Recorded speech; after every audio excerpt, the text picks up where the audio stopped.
Happy Friday, or whatever day it is that you're watching me. Reading the Bible with Loke.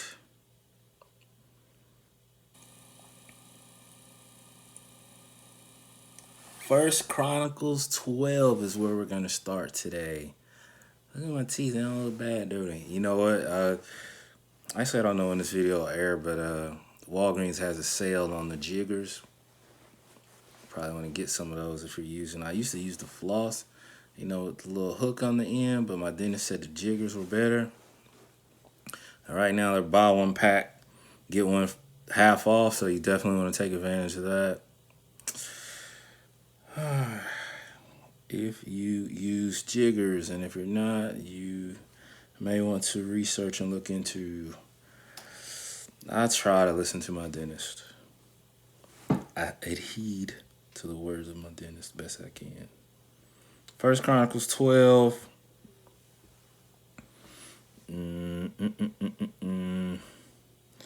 Is this when we were talking about how bad David's soldiers were?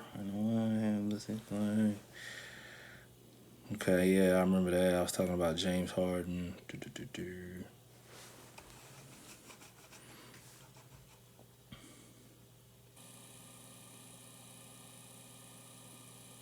So let's start at like 14. I don't think I got out that far.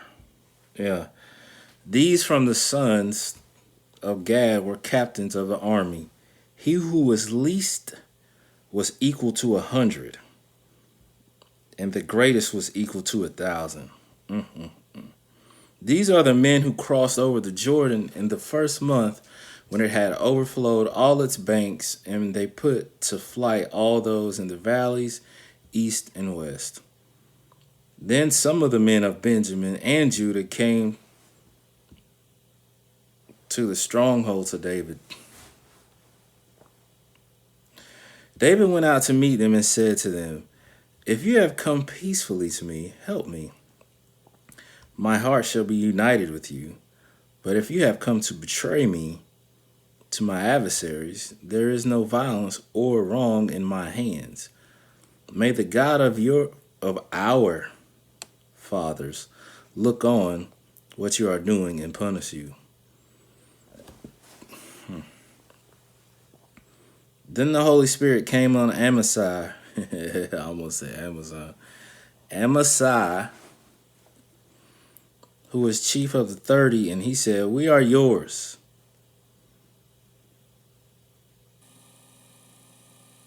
O David, and with you, O son of Jesse.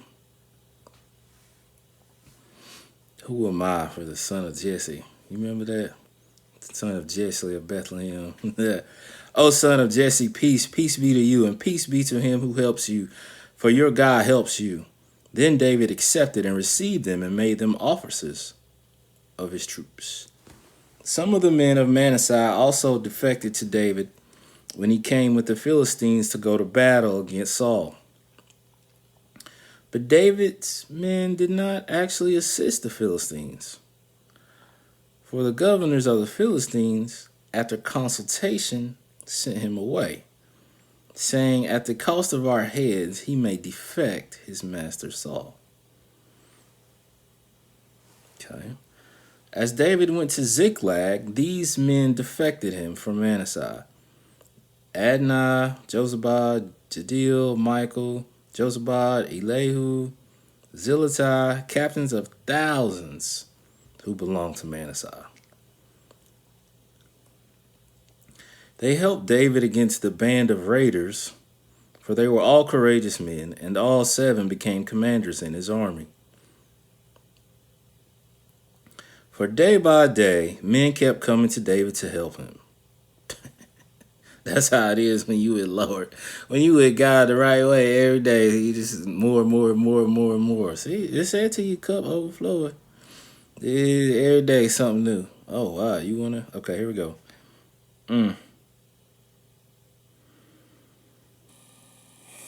Until there was a great army. These are the numbers of the armed units equipped for war who came to David at Hebron to turn over the kingdom of Saul to him, in accordance with the with the word of the Lord.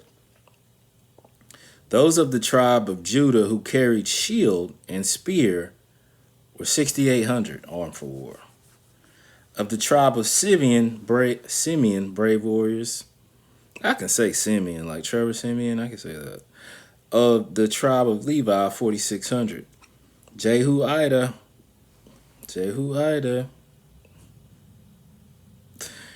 was the leader of Aaron, and with him were 3,700. And Zadok, a courageous young man, and 22 captains from his father's house. Of the tribe of Benjamin, the relatives of King Saul, 3,000 for now. For until now, the majority of them had kept their allegiance to the house of Saul.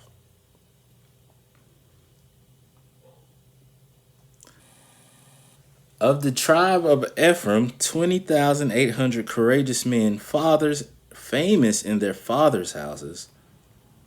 Of the half tribe of Manasseh, 18,000 who were designated by name to come and make David king. Of the tribe of Issachar, men who understood the times with knowledge of what Israel should do, 200 chiefs and all their relatives were at their command. Of the tribe of Zebulun, there were 50,000 in military service who could draw up in battle formation with all kind of weapons of war and help David with an undivided heart. Of the tribe of Naphtali, there were 1,000 captains, and with them 37,000 of the rank and file arm with shield and spear. You see how many men this dude got, man? Of the tribe of Dan, 28,600 men who could draw up in battle formation. Of the tribe of Asher, 40,000 men in military service, able to draw up in battle formation. From the other side of the Jordan, Reuben and Gad, the half tribe of Manasseh, 120,000 men armed all kind of with ready. Ready, man. All these being men of war arrayed in battle formation came to Hebron, with a perfect, committed heart to make David king over Israel. And all the rest of Israel were also one mind to make David king. So if you wasn't there. Everybody was Team David. They were there with David for 3 days, eating and drinking, for their relatives had prepared for them. Also those who were living near them, as far as Issachar, Zebulun, Naphtali, brought food on donkeys, camels, mules, oxen, flour, cakes of figs, raisin, wine, olive oil, oxen, sheep. we eating good out here, man. Let's go. All right, let me skip nothing now. Let's see what's going on. What time? What was that? 8 minutes. Okay.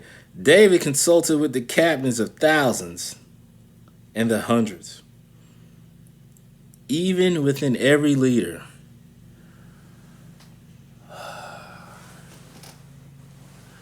Alright.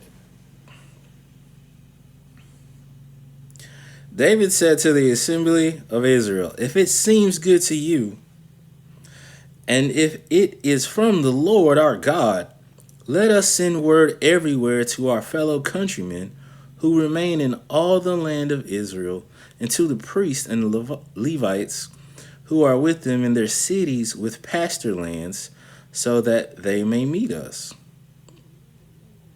And let us bring back the ark of our God to us, for we did not seek it during the days of Saul.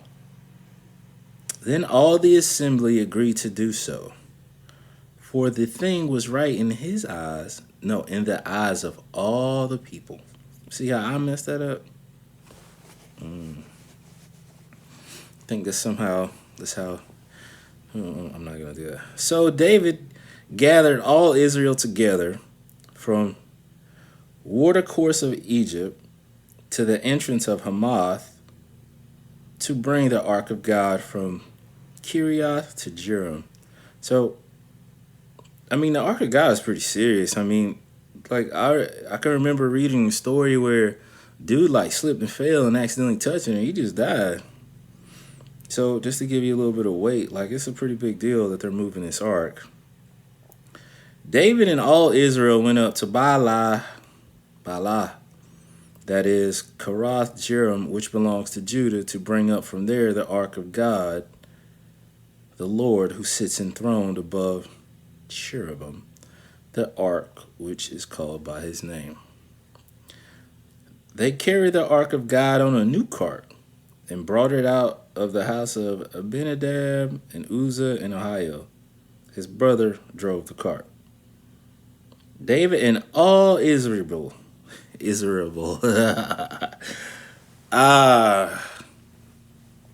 David and all Israel joyfully before God with all their might, with songs, lyres, harps, tambourines, cymbals, and trumpets. Man, can you imagine partying with all your might like it ain't nothing? That's a praise dance right there. With everything you got, every little piece of energy. When they came out to the threshing floor. Oh, this is it. This is the story when he died right here. When they came out to the threshing floor of Shadon, Uzzah put out his hand to hold and steady the ark. For the oxen that were drawing the cart, or they overturned it, the anger of the Lord burned against Uzzah and struck him down. I told you. Dang, how I remember that.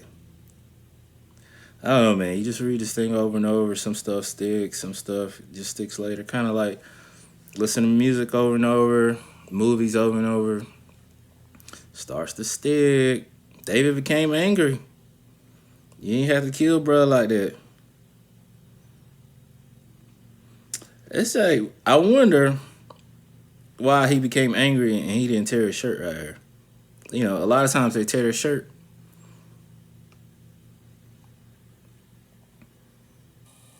So David was afraid of God that day.